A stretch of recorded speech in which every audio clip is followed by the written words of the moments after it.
ભાવનગરની શાંતિલાલ શાહ એન્જિનિયરિંગ કોલેજમાં અભ્યાસ કરતા વિદ્યાર્થીને રાષ્ટ્રપતિ ભવનમાંથી ગૌરવપૂર્ણ આમંત્રણ.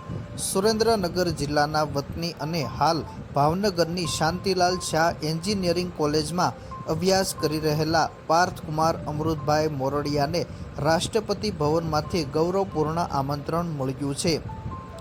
આગામી 15 ઓગસ્ટે રાષ્ટ્રપતિ ભવન ખાતે સ્વતંત્ર દિવસ નિમિત્તે યોજાનાર પ્રતિષ્ઠિત એટ હોમ રિસેપ્શન કાર્યક્રમમાં હાજરી આપવા માટે પાર્થને વિશેષ આમંત્રણ મળ્યું છે.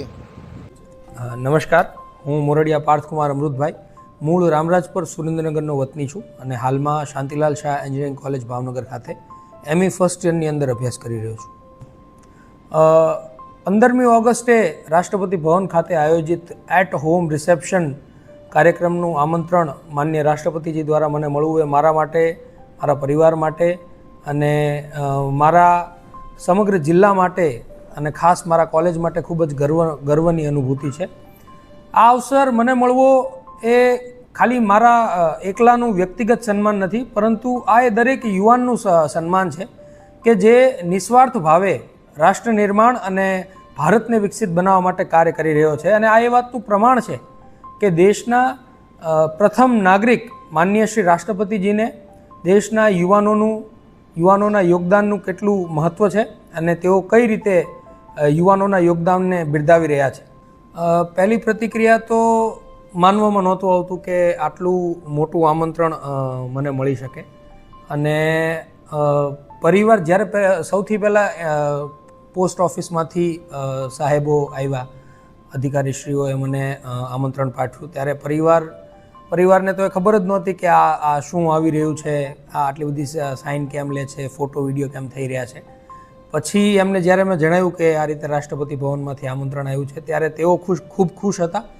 અને મારા કોલેજના તમામ પ્રોફેસર, પ્રિન્સિપલ સર અને તમામ જે મારા જુનિયર્સ જેઓની સાથે મેં અલગ અલગ પ્રતિસ્પર્ધાઓમાં ભાગ લીધો છે, એ તમામ પણ ખૂબ ખુશ હતા. મને લગભગ 500થી વધારે મેસેજીસ અને 50થી વધારે ફોન કોલ્સ આવ્યા છે આ આમંત્રણ જાહેર થયા પછી.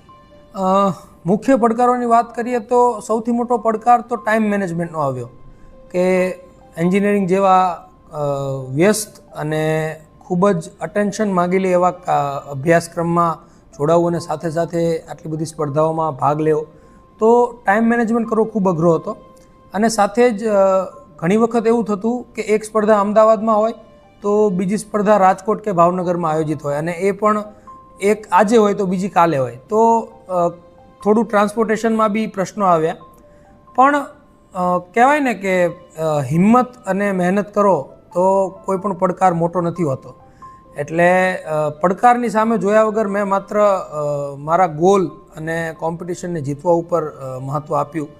એટલે 50થી વધારે કોમ્પિટિશનમાં હું પાર્ટિસિપેટ થઈ શક્યો અને એમાંથી લગભગ 40 જેટલી સ્પર્ધાઓમાં હું વિજેતા પણ થયો છું.